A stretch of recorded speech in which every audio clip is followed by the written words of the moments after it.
20 tahun telah berlalu sejak hari aku meninggalkan daerah kumuh Tanah Abang, tempat takdir memaksa seorang yatim piatu sepertiku untuk melangkah ke dalam perjalanan yang mengubah seluruh hidup. Aku dulunya hanya seorang anak laki-laki pemulung yang memeluk bayi baru lahir di tengah tumpukan sampah basah kehujanan, memanggilnya dengan nama yang terucap dari lubuk hati yang putus asa, Bintang, Ngoisau, Bintang. Orang bilang waktu akan menghapus segalanya, tapi aku tahu, beberapa kenangan diukir dengan rasa syukur, dan tak ada yang bisa menghapusnya. Hari itu, bayi yang aku selamatkan kembali diterima oleh orang tua kandungnya. Aku pikir semua ikatan karma telah tertutup. Tapi tidak.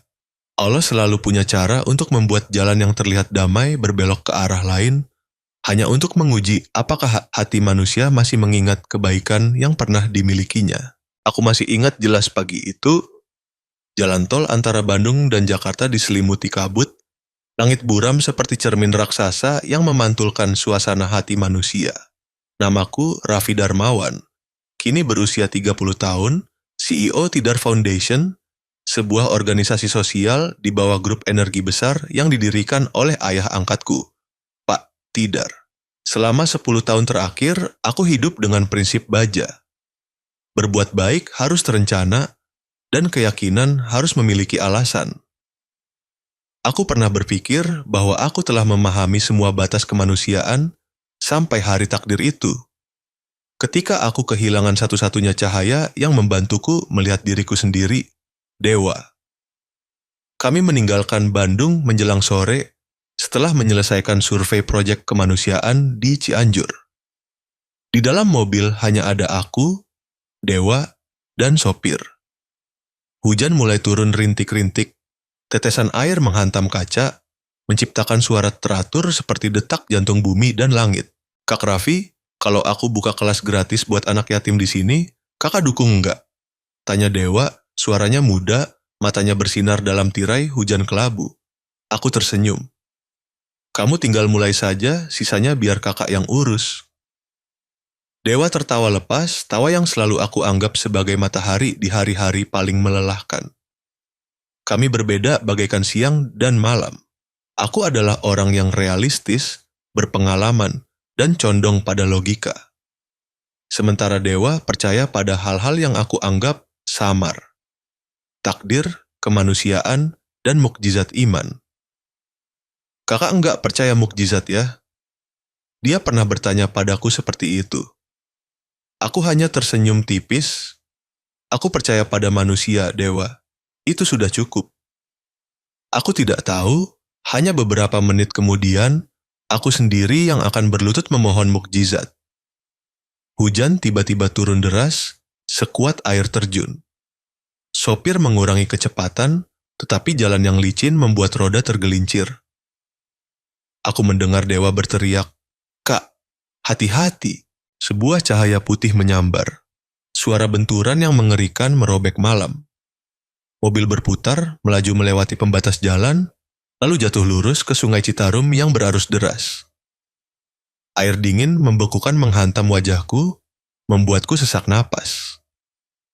Aku berjuang, membuka pintu, tetapi air keruh menekan seberat langit yang runtuh.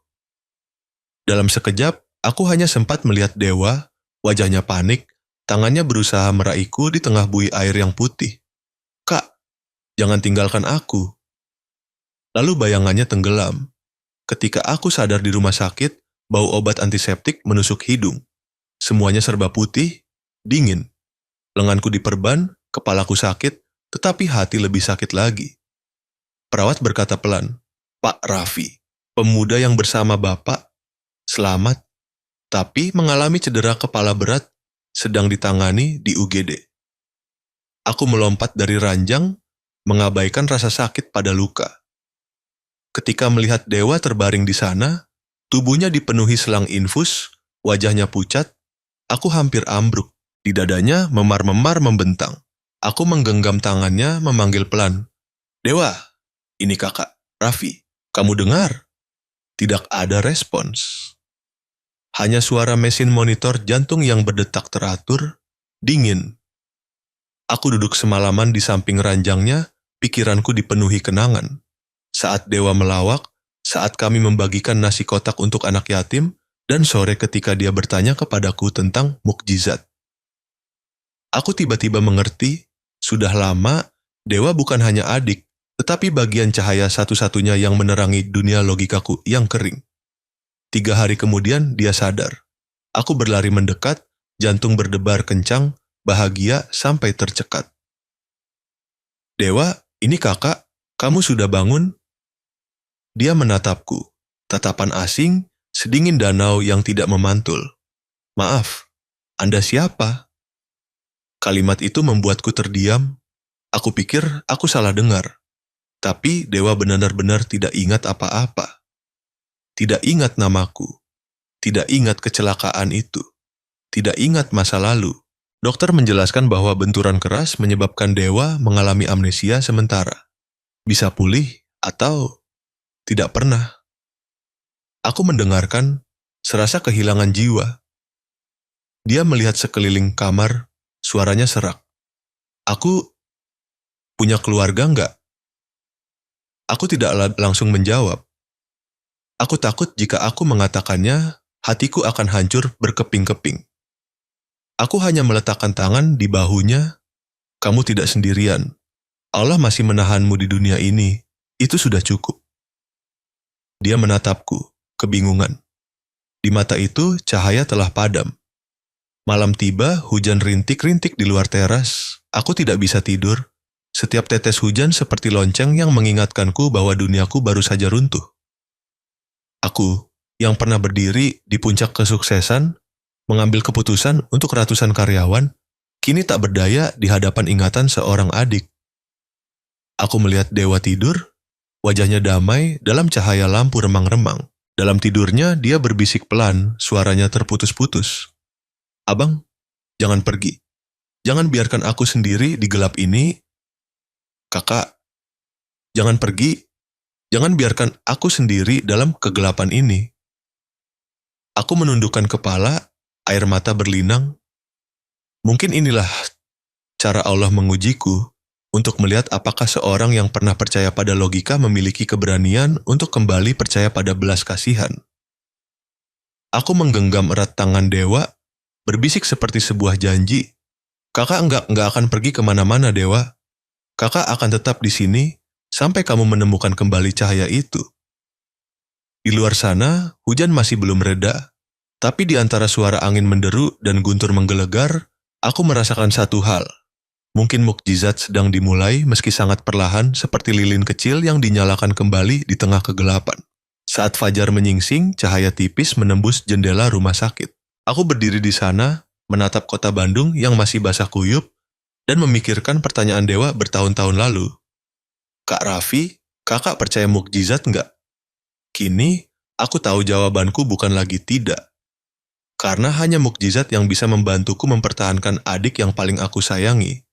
Dan hanya keyakinan yang bisa membawa kami keluar dari malam yang panjang ini. Ya, jika Anda pernah menyaksikan seseorang berjuang di batas hidup dan mati, Anda akan mengerti. Kadang-kadang yang dibutuhkan seseorang bukanlah obat atau logika, melainkan doa yang tulus. Jika Anda bersimpati dengan hal itu, silakan tinggalkan komentar IG, agar aku tahu ada seseorang di luar sana yang juga percaya bahwa mukjizat masih ada di antara orang-orang yang tahu cara mencintai dan tidak menyerah, membangun kembali cahaya di Bandung. Ada hari-hari di mana, meskipun langit cerah, hati terasa gelap. Aku telah melewati hari-hari seperti itu, di ruangan putih kecil pusat rehabilitasi Bandung. Tempat waktu terasa berjalan lebih lambat dari tempat lain. Dewa terbaring di sana, damai seperti sedang tidur, tetapi di matanya saat terbuka tidak lagi ada cahaya familiar yang pernah aku kenal. Dan aku, sang kakak, yang pernah berpikir bisa mengendalikan seluruh hidup dengan logika, kini tak berdaya ketika tidak bisa membuat seseorang mengingat hanya satu kenangan tentang kasih sayang. Aku mengambil cuti panjang dari Tidar Foundation. Dewan direksi keberatan, aku hanya berkata singkat. Aku perlu tinggal untuk sebuah proyek terpenting dalam hidupku. Tidak ada yang tahu bahwa Proyek itu tidak ada dalam dokumen atau anggaran manapun. Itu ada di dalam hati.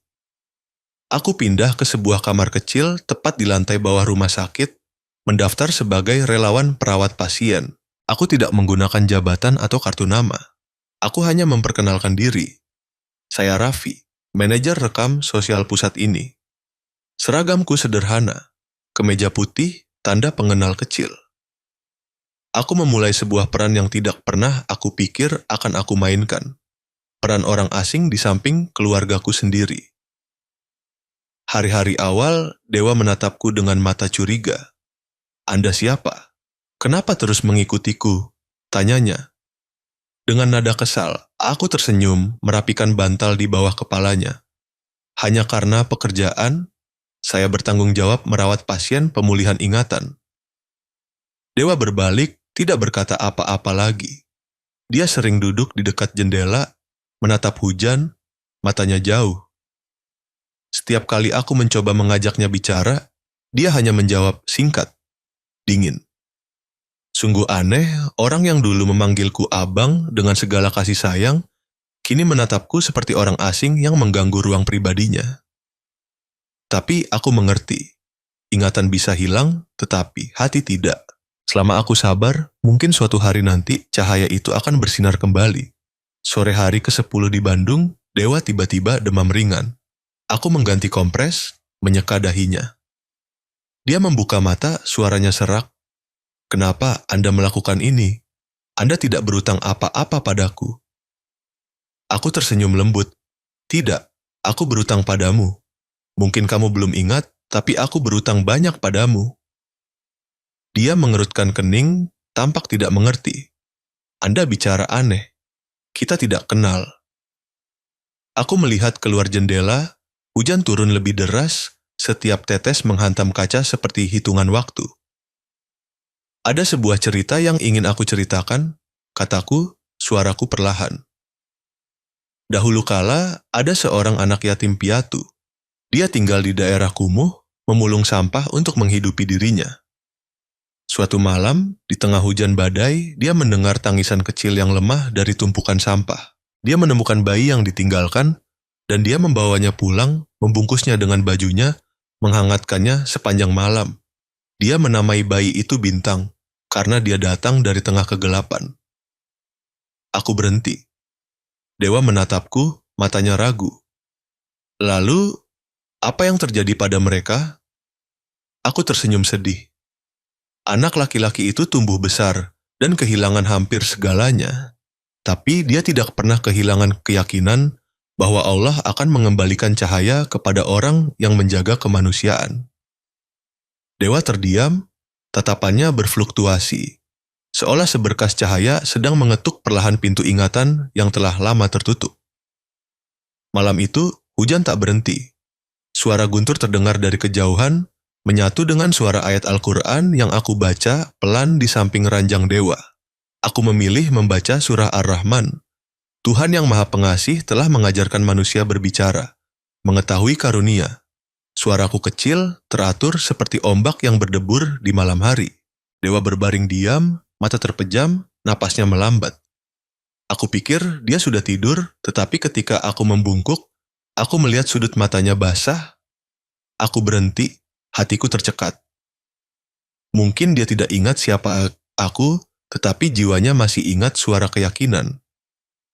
Aku melanjutkan membaca, perlahan saja, membiarkan ayat-ayat suci itu menyusup ke dalam tidurnya seperti nyanyian pengantar tidur ibu. Fabi ayyi ala'i rabbikuma tukadziban. Maka nikmat Tuhanmu yang manakah yang kamu dustakan?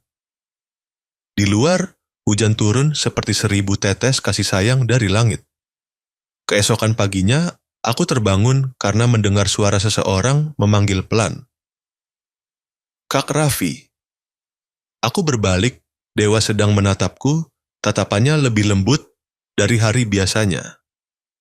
Lanjutkan ceritanya tentang anak laki-laki dan bayi dalam hujan. Aku menahan emosi. Kenapa? Kamu ingin tahu apa? Anda bilang, anak laki-laki itu percaya Allah akan mengembalikan cahaya. Akhirnya, Apakah cahaya itu kembali? Aku menjawab pelan, ya, karena cahaya itu tidak pernah padam. Itu hanya bersembunyi menunggu waktu yang tepat untuk bersinar lagi. Dewa tersenyum, senyum setipis embun. Dalam cahaya tipis pagi, aku melihat sesuatu, sangat kecil, tetapi sangat berharga, seberkas harapan. Hari-hari berikutnya, Dewa mulai lebih banyak berbicara. Dia bertanya tentang pekerjaanku, tentang hidupku, tentang alasan aku memilih menjadi relawan alih-alih kembali ke posisi CEO di Jakarta. Aku hanya berkata sederhana, karena ada orang yang lebih penting daripada kontrak apapun. Dia menatapku dengan penuh perhatian, seolah mencoba menebak sesuatu. Aku tidak berani mengatakan bahwa orang itu adalah dia, adik yang pernah menggenggam tanganku di tengah air dingin bertahun-tahun lalu. Sabtu malam, pusat rehabilitasi mati lampu. Seluruh area pasien tenggelam dalam kegelapan, hanya ada suara hujan yang menderu di atap seng. Aku menyalakan lilin kecil di samping ranjang Dewa. Cahaya kuning yang goyah menyinari wajahnya. Kak Raffi, suaranya sangat pelan. Kenapa kakak nggak pulang ke Jakarta? Orang seperti kakak nggak perlu ada di sini. Aku menjawab pelan, karena terkadang Allah menempatkan kita di tempat yang seolah bukan milik kita, hanya agar kita belajar cara mencintai yang sebenarnya. Dia terdiam lalu berkata pelan, aku nggak tahu kenapa, tapi setiap kali kakak bilang begitu, hatiku terasa hangat. Aku melihat keluar. Di seberang jendela, bayangan hujan seperti pita perak yang menghubungkan langit dan bumi. Aku tahu, hatinya mulai mengingat, meskipun otaknya belum bisa. Ketika dia tidur, aku tetap duduk, melanjutkan membaca Al-Quran, pelan saja, seperti sebuah janji. Setetes air mata jatuh di halaman buku, menyatu dengan cahaya lilin yang hampir padam. Dalam sekejap itu, aku menyadari ada orang yang tidak perlu mengingat kita dengan logika, mereka hanya perlu merasakan kita dengan jiwa. Aku melangkah keluar ke teras rumah sakit, membiarkan angin dingin menerpa wajahku. Di langit Bandung, hujan masih turun tak henti. Di tengah tirai hujan itu, aku melihat sosok seorang wanita berjubah putih berjalan melintasi lorong, matanya lembut, membawa kalung kayu di lehernya. Aku tidak tahu, pertemuan singkat itu akan membuka babak berikutnya dari perjalanan, tempat sebuah ingatan yang terlupakan akan segera terbangun.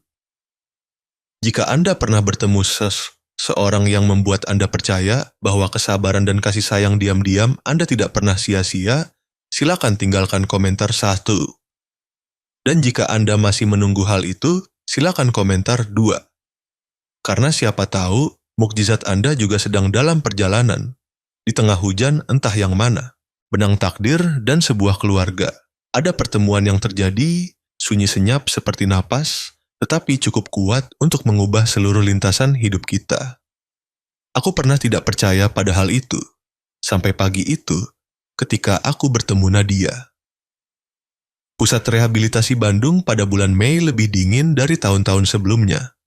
Langit diselimuti lapisan kabut tebal, dan bau disinfektan di lorong panjang membuat orang merasa seperti tersesat di dunia tanpa sukacita. Aku sudah hampir sebulan di sini, begadang setiap malam untuk merawat Dewa, adik yang masih belum mengenaliku. Aku pikir aku sudah terbiasa dengan kesendirian, sampai tubuh mulai bereaksi. Pagi itu saat sedang mengganti perban Dewa, aku merasa pusing, semuanya di depan mata berputar. Suara monitor detak jantungnya buram menjadi suara yang melengking, lalu semuanya tenggelam dalam kegelapan. Ketika sadar, hal pertama yang aku lihat adalah tatapan seorang wanita. Bukan cahaya lampu langit-langit, melainkan cahaya lembut, seperti sinar bulan yang menyinari permukaan air. Pak Raffi, jangan mencoba duduk. Anda hanya kelelahan. Suaranya lembut, jernih, dan hangat. Aku melihatnya lebih jelas. Blus putih, perawakan ramping, rambut diikat rapi. Di lehernya, sebuah kalung kayu tua, liontinnya diukir gambar dua ayah dan anak yang saling berpelukan. Gambar itu membuatku tertegun sejenak. Ada sesuatu yang sangat familiar, tetapi aku tidak bisa menjelaskannya. Saya Nadia, dia memperkenalkan diri. Biara Lembang mengutus saya ke sini untuk mendukung program rehabilitasi. Saya akan menangani shift Anda selama beberapa hari ke depan. Aku mengangguk pelan. Terima kasih, Nadia. Dia tersenyum, senyum yang lembut sekaligus jauh, seperti senyum seseorang yang pernah melewati kehilangan tetapi masih memiliki cukup hati untuk mencintai kehidupan. Keesokan harinya, aku melihatnya duduk membaca Al-Quran pelan di samping ranjang dewa. Suaranya lembut seperti embusan angin, tetapi setiap kata terasa meresap ke dalam kulit. Aku menatapnya diam-diam, hatiku tiba-tiba dipenuhi perasaan damai yang aneh. Saya membaca untuk mendoakan kedamaian untuknya, katanya, menutup halaman kitab. Ada orang yang tidak perlu mengingat, cukup mendengar, hati mereka sudah mengenali.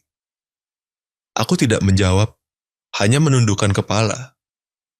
Kata-kata itu menyentuhku sangat dalam, seolah dia berbicara menggantikan apa yang belum berani aku akui. Bahwa meskipun dewa melupakanku, hatinya masih ingat. Malam itu, saat sedang mengangkat peti dokumen yang berat, aku tiba-tiba ambruk. Ketika membuka mata, aku melihat Nadia sedang membalut luka goresan di tanganku. Dia bekerja perlahan, sangat hati-hati hingga aku merasa malu karena tanganku gemetar bukan karena sakit, melainkan karena perasaan familiar yang aneh. Tiba-tiba, dia berhenti, matanya terkejut menatap pergelangan tanganku. Bekas luka ini, katanya pelan. Aku mengikuti tatapannya, melihat bekas luka berbentuk bulan sabit yang familiar. Dia mengangkat tangannya. Di posisi yang sama, ada bekas luka yang persis sama. Udara di ruangan tiba-tiba menjadi pekat. Dua orang asing saling menatap, seolah sedang melihat masa lalu mereka sendiri. Anda juga memilikinya? Tanyaku. Ya, jawabnya. Suaranya bergetar. Sejak saya kecil, Biara mengatakan saya diselamatkan dari banjir di Bekasi.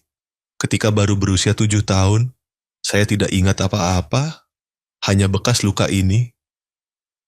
Bekasi. Nama itu menusuk lurus ke hatiku seperti panggilan dari ingatan yang jauh. Itu adalah tempat ayahku, Darman, pernah bekerja, tempat yang setelah sebuah ledakan, hidupku berbelok ke arah lain. Tiba-tiba, segala sesuatu dalam diriku bergetar. Keesokan harinya, Dokter Sinta, rekan Nadia, membawa buku catatan kecil kepadanya. Saya menemukan ini di saku Pak Raffi. Sepertinya penting. Nadia menatapku. Setelah aku mengizinkan, dia mulai membuka buku, membalik setiap halaman dengan hati-hati. Itu adalah buku harian yang aku tulis selama bertahun-tahun setelah bertemu dewa di kawasan kumuh Tanah Abang. Hari pertama, aku bertemu anak laki-laki itu di tengah tumpukan sampah dan hujan. Aku melihat cahaya di mata seorang anak. Cahaya itu membuatku percaya Allah masih mengawasi manusia. Nadia membaca dalam hati, lalu berhenti di halaman tengah tempat aku menulis tentang ayahku. Jika ayah masih hidup, mungkin dia akan bangga. Namanya Darman, orang yang mengajarkanku bahwa meskipun miskin tidak boleh berbohong karena Allah melihat semuanya. Tangannya gemetar. Dia mengangkat kepala menatapku, bibirnya bergetar. Darman? Aku mengangguk. Ya, ayahku, Darman. Dia meninggal bertahun-tahun lalu. Nah, dia tidak berkata apa-apa. Dia melepas liontin kalung, membuka tutup kayu, meletakkannya di atas meja. Di dalamnya tuh ada foto lama. Sedikit menguning, memotret seorang pria dalam seragam pekerja, menggendong seorang gadis kecil, keduanya tersenyum ceria. Aku tertegun. Pria dalam foto itu adalah ayahku, dan gadis kecil dalam pelukannya adalah Nadia.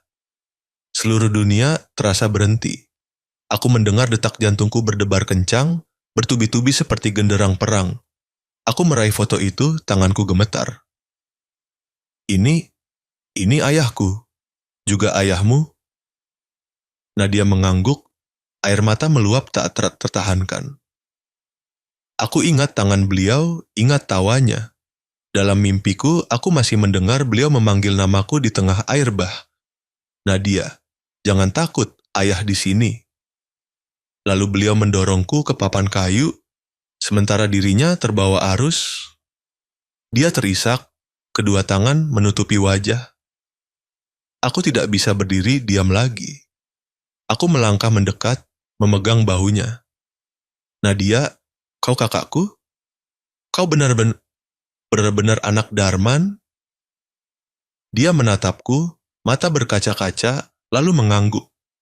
Raffi, kamu masih hidup. Ayah menepati janji. Beliau pernah bilang padaku, jika beliau tiada, Allah akan mengirim seseorang untuk menggantikannya melindungiku. Mungkin, kamulah orang itu. Kata-kata itu membuatku tercekat. Aku memeluk kakakku erat-erat. Untuk pertama kalinya setelah bertahun-tahun, aku menangis seperti anak kecil. Di tengah lorong rumah sakit yang dingin, dua orang yang terpisah selama 20 tahun berdiri berpelukan dalam air mata, sebuah momen tanpa kata, hanya ada suara hujan di luar yang menyatu dengan perasaan yang terpendam. Aku kira, kamu sudah tiada, Nadia terisak. Bertahun-tahun aku berdoa kepada Allah hanya berharap suatu hari bisa mendengar nama Raffi lagi. Aku juga mengira tidak punya siapa-siapa lagi. Jawabku, tapi ternyata ayah tidak membiarkanku sendirian. Kami berdiri seperti itu untuk waktu yang lama. Aku bisa mendengar detak jantung kakakku, berat dan kuat, seperti detak jantung seorang ibu, seorang ayah, dan juga ingatan. Ketika aku keluar dari kamar, hujan kembali turun. Aku mendongak menatap langit Bandung yang kelabu, tetapi hatiku terasa sangat cerah. Seolah ayah sedang mengawasi kami, tersenyum, karena anak-anak yang hilang telah menemukan satu sama lain. Jika Anda masih meragukan takdir, silakan cari cerita lain di channelku. Tempat mukjizat seperti itu bukan hanya kebetulan, tetapi bukti bahwa Allah selalu memiliki pengaturan terindah untuk jiwa-jiwa yang tahu cara percaya. Malam itu ketika aku kembali ke kamar dewa, aku melihat Kak Nadia berdiri diam, tangannya menyentuh dahi adikku yang tertidur pulas. Cahaya lampu memantul di wajahnya, lembut dan hangat. Jika dia bangun dan mengenali kita, katanya, itu akan menjadi mukjizat kedua dalam hidupku.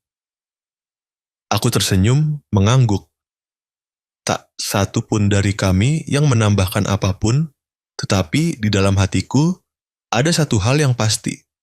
Kadang-kadang, orang yang kita anggap asing justru adalah keluarga yang belum sempat kita sadari. Aku tidak pernah menyangka akan kembali ke tempat itu. Rumah tua di Tanah Abang, tempat semua kenanganku dimulai dan berakhir. Aroma asap dapur, teriakan pedagang keliling, dan gang-gang sempit yang tergenang air hujan, semuanya menyerbu kembali seperti lagu lama kenangan. Aku telah mengunjungi banyak tempat di dunia, berdiri di gedung-gedung pencakar langit yang berkilauan, berbicara tentang kemanusiaan, tentang tanggung jawab sosial. Tetapi tidak ada tempat yang membuat jantungku bergetar seperti ketika aku menginjakkan kaki kembali ke tempat ini. Di sampingku ada Nadia, kakak kandungku yang baru ku kenal beberapa minggu lalu, dan di belakang ada Dewa, adik laki-lakiku yang belum sepenuhnya mendapatkan kembali ingatannya. Kami bertiga, 3 kepingan yang hilang selama 20 tahun, kini berjalan bersama di jalan menuju rumah kenangan Darman, rumah yang aku renovasi untuk mengenang ayah. Angin dari kanal hitam berhembus, membawa kelembaban dan aroma tua yang familiar. Ketika kami melangkah ke halaman kecil di depan rumah, Nadia berhenti sangat lama. Dia meletakkan tangannya di atas pintu kayu yang dimakan waktu, berbisik pelan. Aroma kayu ini tidak salah lagi, persis seperti rumah yang ayah buatkan untukku di Bekasi. Aku menatapnya, diam-diam. Kata-kata itu membuat dadaku tercekat. Ya, rumah ini aku usahakan agar setiap detailnya tetap asli, termasuk pintu kayu yang sedikit melengkung itu, termasuk bagian dinding yang mengelupas tempat.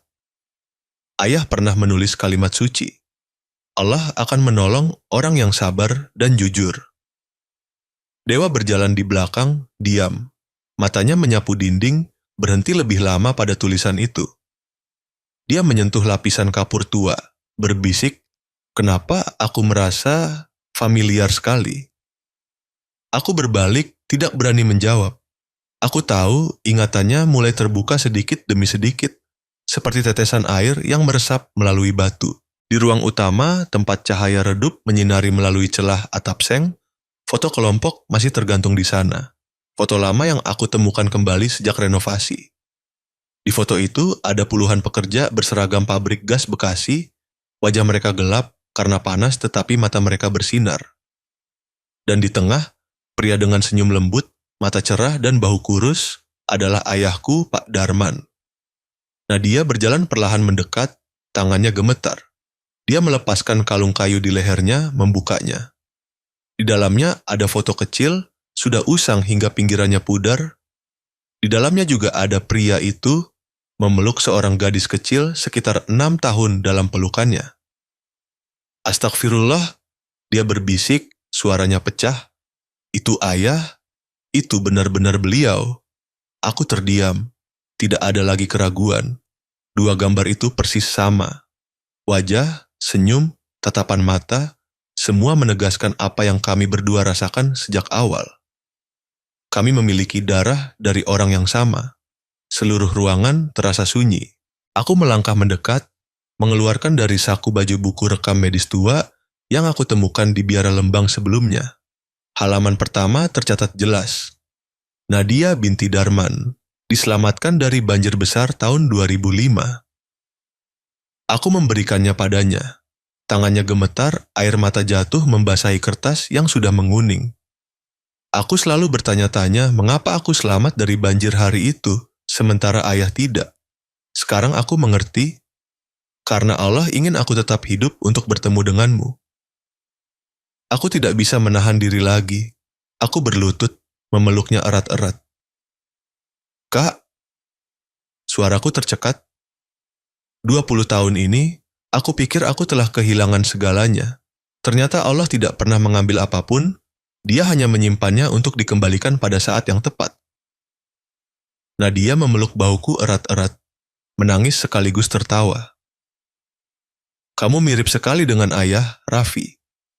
Baik tatapan mata maupun caramu diam saat terluka." Cahaya dari celah atap seng bersinar, memantul pada air mata. Di rumah tua itu, aku merasa seperti baru saja keluar dari mimpi panjang, dan kini berdiri di tengah kenyataan yang hanya bisa diciptakan oleh iman. Di belakang, Dewa diam-diam menatap kami berdua. Dia tidak mengatakan apa-apa, tetapi matanya berkaca-kaca. "Pak Darman," dia membaca nama di foto, suaranya pelan. "Beliau, ayah kalian?" Aku mengangguk. "Ya, ayah kami, dan juga orang yang pernah menyelamatkan ayah angkatmu."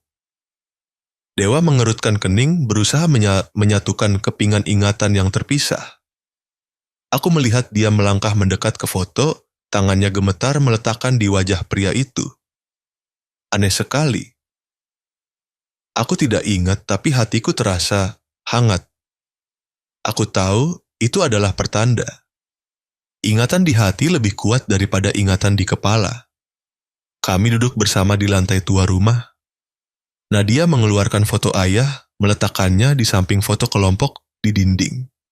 3 orang, 3 jiwa yang pernah tersesat, kini bersama-sama menghadap satu gambar. Aku berkata pelan, seperti sebuah doa, "Ayah, aku telah menepati janji, aku telah menemukan kembali keluargaku." Angin berhembus melalui celah atap seng, membuat tirai tua bergoyang pelan.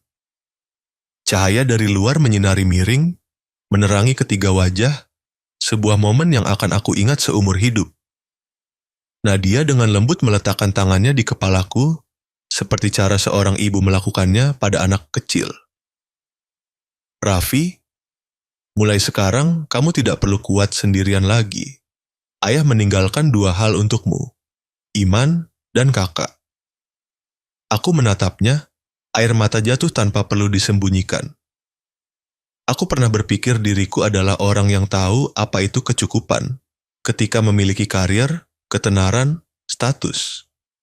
Namun hanya saat ini aku mengerti kecukupan sejati adalah ketika kita menemukan kembali akar hati kita. Dewa tiba-tiba bertanya pelan, "Kak Raffi, Kak Nadia, kalau ayah masih hidup, apa yang akan beliau katakan saat melihat kita?" Aku melihat keluar jendela, tempat matahari sore menyinari atap-atap seng tua. Mungkin ayah akan tersenyum, karena akhirnya ketiga anaknya telah menemukan satu sama lain, dan menemukan diri mereka sendiri. Dia tersenyum, senyum aneh yang bercampur antara kesedihan dan kelegaan. Aneh, aku tidak ingat masa lalu, tapi aku merasa ulang. Aku menatapnya, hatiku dipenuhi harapan. Di matanya, aku melihat cahaya samar bintang tahun itu, anak di tengah sampah yang pernah membuatku percaya pada mukjizat pertama dalam hidupku. Matahari terbenam, warna langit Jakarta berangsur berubah menjadi jingga pucat. Nadia melangkah keluar ke teras, menatap langit lalu berkata pelan, "Ayah pernah mengajarkanku, ketika matahari terbenam menyelimuti, tetapi hati kita masih cerah, berarti Allah sangat dekat." Aku berdiri di samping, menatap dua orang itu, kakak dan adik, dan merasakan satu hal yang pasti.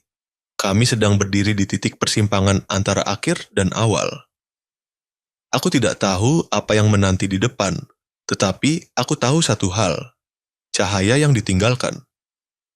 Ayah perlahan menyinari kami bertiga, dan mungkin cahaya itu yang akan menuntun dewa ke sebuah ingatan yang telah tertidur terlalu lama. Orang bilang, ujian terbesar dari iman bukanlah saat kita miskin, melainkan saat kita memiliki segalanya. Kekuasaan, uang, ketenaran, dan harus memilih antara benar dan salah. Aku pernah berpikir aku tahu batas itu dengan jelas, sampai aku harus menghadapi dewan direksi dari perusahaan yang didirikan oleh ayah angkatku sendiri.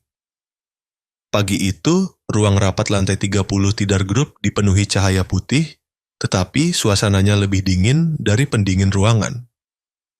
Di layar tertera desain rinci Tidar Mega Center, proyek pusat perbelanjaan terbesar di Jakarta, yang direncanakan dibangun tepat di atas lahan Tanah Abang. Lahan itu adalah tempat ayah kandungku, Pak Darman, pernah tinggal dan meninggal. Suara seorang anggota dewan direksi terdengar, datar, tanpa emosi. "Raffi, Anda adalah penanggung jawab blok sosial. Saya tahu Anda memiliki perasaan pribadi terhadap kawasan Tanah Abang, tetapi itu adalah area kumuh, kotor. Proyek ini akan membawa ribuan lapangan kerja dan keuntungan besar. Silakan tanda tangan persetujuan." Aku menggenggam erat pulpen, keuntungan, angka, reputasi. Semua hal yang pernah membuatku bangga, kini menjadi pisau yang menggores kenangan. Aku berkata perlahan, jika Tanah Abang hilang, maka sebagian jiwa Jakarta juga akan hilang. Di sana, ayahku pernah hidup, dan orang-orang termiskin di kota masih berjuang setiap hari. Aku tidak bisa tanda tangan. Suara lain menyambar, sedingin baja. "Raffi, jangan lupa Anda berada di sini karena Tidar. Jika Anda tidak tanda tangan, Anda bisa meninggalkan kursi Anda." Udara menjadi pekat. Aku mendengar jelas detak jantungku. Di atas meja, kontrak menunggu tanda tanganku. Di luar, langit mulai mendung. Suara familiar setiap kali hidupku akan berubah arah. Aku berdiri, menutup pulpen, berkata sangat pelan, "Walaupun miskin, jangan berbohong karena Allah melihat segalanya." Lalu aku meninggalkan kertas yang bertuliskan kalimat itu, melangkah keluar dari ruang rapat dalam keheningan yang mematikan. Aku tidak kembali ke rumah, melainkan mengemudi lurus ke kawasan Tanah Abang. Hujan mulai turun deras di kaca mobil. Semua gang kecil, atap seng berkarat, anak-anak bermain di tengah lumpur, semua masih di sana, seperti 20 tahun lalu. Aku berhenti di depan rumah kenangan Darman, melihat papan kayu tua yang aku ukir sendiri, kembali kalimat ayah. Allah akan menolong orang yang sabar dan jujur. Aku berdiri sangat lama. Hujan membasahi bajuku, dingin, tetapi aku merasa hatiku anehnya tenang. Mungkin kadang-kadang melepaskan adalah cara yang paling setia untuk berpegang pada apa yang kita yakini. Menjelang malam, aku kembali ke rumah dalam keheningan. Nadia sudah menunggu, matanya cemas. "Raffi, apa yang kamu lakukan? Mereka bilang kamu keluar dari perusahaan?" Aku hanya mengangguk, suaraku tenang. "Kak, kalau ayah masih hidup, beliau tidak akan pernah membiarkan mereka menghancurkan tempat itu. Aku hanya melakukan apa yang ayah ajarkan." Nadia terdiam. Beberapa saat kemudian dia berkata pelan, "Kamu tahu, ayah pernah mengatakan satu kalimat padaku, akan tiba saatnya kita tidak lagi harus memilih antara benar dan salah, tetapi hanya harus memilih antara keyakinan dan ketakutan." Mungkin hari ini adalah saat itu. Aku tersenyum tipis, namun jauh di lubuk hati, aku khawatir. Bukan untuk diriku, tetapi untuk dewa yang sedang berdiri di antara dua dunia. Logika dan kenangan, perusahaan dan takdir. Keesokan harinya, aku menerima kabar. Dewa dalam perannya sebagai CEO baru menghadiri rapat darurat. Dia menandatangani persetujuan rencana proyek Mega Center. Ketika mendengar kabar itu, hatiku tercekat. Aku tidak marah, hanya merasa sakit. Dewa belum mengingat segalanya. Dia yakin sedang melakukan hal yang benar untuk ribuan orang. Dia tidak tahu tempat yang dia rencanakan untuk dihancurkan adalah tempat dia pernah diselamatkan. Malam harinya, Nadia menemui Dewa di kantor tidar. Hujan kembali turun, tetesan air di bingkai jendela kaca memantulkan wajahnya, tampan, percaya diri, tetapi lelah. Dia meletakkan buku harian lamaku di atas meja, suaranya bergetar. "Dewa, bacalah. Ada hal-hal yang tidak perlu diingat dengan otak, tetapi dengan hati." Dewa melihat buku itu, membukanya. Setiap halaman, setiap baris tulisan, goresan pena yang gemetar yang aku tulis dari tahun-tahun yang jauh, menceritakan tentang anak laki-laki di tengah sampah, adik kecil yang dibungkus dalam bajuku di tengah hujan, dan doa pertama yang pernah aku ucapkan. Dia membaca sampai baris. Aku menamainya Bintang, karena dia datang di tengah kegelapan seperti cahaya yang Allah kirimkan untukku. Dia mendongak, wajahnya berubah. "Bintang." Dia bergumam, seolah memanggil nama sebagian jiwa yang telah tertidur. Nadia mengeluarkan amplop tua dari saku bajunya. "Kamu harus lihat ini." Dewa membukanya. Di dalamnya ada foto buram yang basah. Seorang anak laki-laki memeluk erat bayi baru lahir di tengah hujan. Cahaya berkilauan di mata bayi di foto itu. Mata yang Dewa lihat setiap pagi di cermin. Sebuah guncangan datang. Dia menjatuhkan foto itu, memegang kepalanya, napasnya tersengal. Gambaran-gambaran menyerbu, terputus-putus, tetapi jelas. Suara hujan, tangan hangat, suara serak memanggil. "Bintang, jangan takut. Abang di sini." Dia berdiri, berlari keluar ruangan. Di luar, hujan turun deras. Aku berada di tanah abang ketika aku melihat lampu mobil meluncur di tengah malam hujan. Pintu terbuka, dan Dewa berlari mendekat, basah kuyup. Dia berteriak di tengah suara guntur, "Kak Raffi, aku ingat, aku bintangmu." Aku terdiam, tidak percaya telingaku. Hujan seolah berhenti. Semua suara menghilang, hanya tersisa kami berdua di tengah air yang berarus. Aku melangkah mendekat, memeluknya erat-erat. "Bintang, akhirnya kamu kembali." Dewa terisak, seperti anak kecil yang tersesat dan menemukan jalan pulang. "Kak, aku minta maaf. Aku lupa. Aku telah melakukan kesalahan." Aku memeluk bahunya erat. "Tidak, Allah tidak pernah membiarkanmu tersesat. Dia hanya membiarkanmu pergi jauh untuk belajar cara kembali." Nadia berlari mendekat, memeluk kami berdua. 3 orang, Tiga jiwa yang pernah dipisahkan oleh takdir, kini menyatu di tengah hujan, tempat cahaya memantul di permukaan air seperti ribuan bintang. Malam itu, kami duduk bersama di rumah tua ayah. Hujan telah berhenti, hanya tersisa suara air menetes di atap seng. Dewa meletakkan foto di atas meja, berkata pelan, "Kak Raffi, besok aku akan batalkan proyek itu. Tanah Abang tidak akan dihapus. Tempat ini akan menjadi tempat yang dinamai ayah, tempat awal kita semua." Aku tersenyum. Terima kasih tuh bintang. Di luar, kilat menyambar menerangi dinding tua dengan tulisan ayah. Allah akan menolong orang yang sabar dan jujur. Aku menatap tulisan itu sangat lama. Dan jauh di lubuk hati, aku tahu, ujian iman tidak berakhir di sini. Karena setelah mengingat, manusia harus memilih cara hidup yang layak dengan kenangan itu. Orang bilang, setiap jiwa memiliki orbitnya sendiri, tetapi jiwa-jiwa yang lahir dari kasih sayang cepat atau lambat akan kembali ke langit yang sama.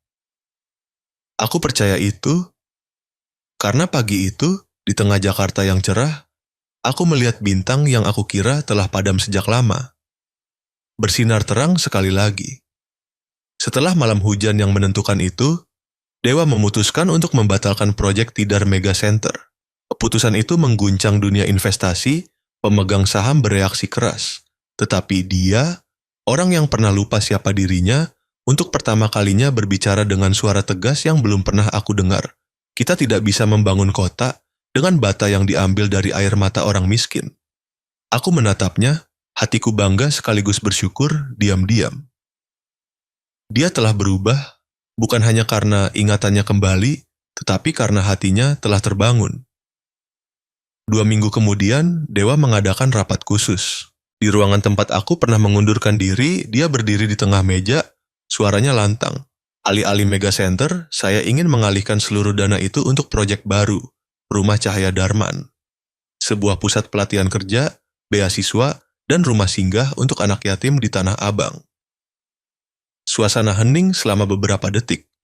Beberapa orang berniat menentang, tetapi ketika Dewa menayangkan di layar foto lama ayahku, Pak Darman, seluruh ruangan terdiam. Tatapan mata pria di foto itu seolah sedang menatap mereka. Lembut, namun tegas. Aku melangkah mendekat, meletakkan tangan di bahu Dewa. Bintang, ini adalah keputusan paling berani darimu. Dia tersenyum. Kakak pernah menyelamatkanku dari kegelapan. Sekarang giliranku membawa cahaya itu lebih jauh. 3 bulan kemudian, Rumah Cahaya Darman diresmikan. Rumah tua di Tanah Abang telah mengenakan tampilan baru. Dinding dicat kuning hangat, pintu kayu dipertahankan aslinya, dan di dalamnya tawa anak-anak bergema. Aku melangkah melewati gerbang, melihat puluhan anak belajar membaca, belajar keterampilan, dirawat oleh relawan muda. Setiap sudut rumah membawa napas cinta. Cinta yang pernah lahir di tengah sampah bertahun-tahun lalu. Di gerbang, papan kayu tua ayah masih tergantung dengan hikmat, Allah akan menolong orang yang sabar dan jujur. Allah akan membantu orang yang sabar dan jujur. Di bawah tulisan itu, ada satu baris baru, ditulis dengan tulisan tangan halus kakakku, Nadia. Dan Allah mengembalikan yang hilang tepat saat hati sudah siap untuk menerimanya. Aku berdiri menatap sangat lama. Kata-kata itu sederhana namun seperti sebuah penutup untuk perjalanan seluruh keluargaku. Perjalanan 3 anak yang tersesat yang dituntun ayah untuk kembali. Pada hari peresmian, tamu undangan memadati halaman. Pak Tidar, kini sudah pensiun tetapi masih orang yang selalu aku hormati, diundang untuk memberikan sambutan. Dia bertumpu pada tongkat, suaranya bergetar namun penuh emosi. 20 tahun lalu, aku diselamatkan oleh seorang pekerja bernama Darman dari ledakan di pabrik gas Bekasi. Hari ini, aku berdiri di sini, menyaksikan anak-anaknya, Raffi, Nadia, dan Dewa, terus menyelamatkan ratusan jiwa lainnya. Ayah kalian menyelamatkan aku dengan nyawanya, dan hari ini, kalian menyelamatkan jiwa banyak orang. Tepuk tangan membahana, tapi aku hanya menundukkan kepala, hatiku tercekat. Aku melihat foto ayah yang diletakkan di tengah auditorium dan melihatnya tersenyum dalam cahaya lembut siang Jakarta. Setelah upacara, ketika semua orang pulang, aku bersama Nadia dan Dewa tinggal untuk membereskan. 3 bersaudara duduk di ambang pintu depan, menatap langit yang perlahan menguning. Dewa bertanya, suaranya dalam, "Kak Raffi, apakah kakak pernah berpikir bahwa semua yang terjadi ini hanya kebetulan?" Aku tertawa. Tidak. Kalau kebetulan, kenapa semua jejak menuntun kita kembali ke tempat yang sama, ke kalimat yang sama, ke keyakinan yang sama? Nadia mengangguk, matanya jauh. Allah punya cara yang sangat unik untuk mengajari kita mencintai. Dia mengambil agar kita belajar menghargai. Dia membuat kita tersesat agar kita tahu nilai dari ditemukan. Kami bertiga terdiam. Di dalam, anak-anak masih riang tertawa, langkah kaki kecil mereka memantul di lantai keramik tua, suara kehidupan baru. Aku menatap Dewa, berkata pelan, "Kamu ingat hujan saat aku menemukanmu?" Dia mengangguk. Aku tidak bisa melupakannya lagi. Saat itu, aku sangat kedinginan. Tapi kakak memelukku, bilang, "Jangan takut, Bintang. Allah akan jaga kamu." Aku tersenyum. Dan hari ini, kamu mengatakan hal itu pada anak-anak lain. Dewa menjawab pelan. Mungkin karena ketika kita pernah diselamatkan, kita baru mengerti bagaimana menyelamatkan orang lain. Langit berangsur gelap. Lampu-lampu di sekitar halaman menyala, cahaya kuning memantul di papan kayu tua. Anak-anak duduk melingkar, membaca doa malam. Suara mereka terdengar seragam, jernih seperti angin yang berhembus melalui deretan pohon palem. Aku menutup mata perlahan, mendengarkan dan merasakan dengan jelas satu hal, ayah ada di sini. Bukan di foto, bukan di kenangan, tetapi di setiap tindakan, setiap napas kami. Ketika semuanya tenang, kami bertiga melangkah keluar ke teras. Di atas, langit Jakarta membentang berwarna ungu pucat, dan di antara ribuan lampu kota, ada satu bintang tunggal yang bersinar terang. Dewa menunjuk ke atas, suaranya tercekat. "Kak Raffi, lihat." Bintang itu, aku mengangguk, tersenyum. Itu kamu, Bintang. Dan juga ayah, ibu, semua orang yang telah mengajari kita untuk percaya pada kebaikan. Nadia menggenggam tangan kami berdua, tangannya hangat seperti ayah dulu memegang tanganku sebelum pergi kerja shift malam. Bintang hanya bersinar saat ada kegelapan, dan hati manusia hanya bersinar saat bersyukur. Kami berdiri di sana, 3 orang, 3 jiwa yang pernah tersesat, kini menyatu dalam cahaya keyakinan yang sama. Aku mendongak, berbisik, "Terima kasih, Ayah, karena telah mengajari kami bahwa iman tidak terletak di rumah ibadah, tidak terletak di buku, tetapi terletak pada cara manusia memperlakukan satu sama lain." Angin sepoi-sepoi berhembus, membawa aroma tanah dan asap dapur dari atap-atap di sekitar kawasan kumuh. Aroma kenangan, aroma kehidupan sejati. Ketika kami bersiap untuk pergi, aku berbalik melihat rumah cahaya Darman sekali lagi. Lampu di dalam rumah masih menyala, memancar melalui jendela. Aku tahu lampu itu tidak akan padam, karena itu bukan hanya cahaya listrik, tetapi cahaya kemanusiaan yang dinyalakan dari luka-luka. Ada perjalanan yang berakhir untuk membuka perjalanan lain, dan aku percaya cahaya bintang akan terus menyinari banyak kehidupan lain. Anak-anak yang tumbuh dari kegelapan membawa dalam hati keyakinan yang sama bahwa Allah tidak pernah lupa pada anak-anaknya yang tersesat. Dia hanya menunggu sampai mereka cukup kuat untuk menyadari mukjizat yang Dia kirimkan.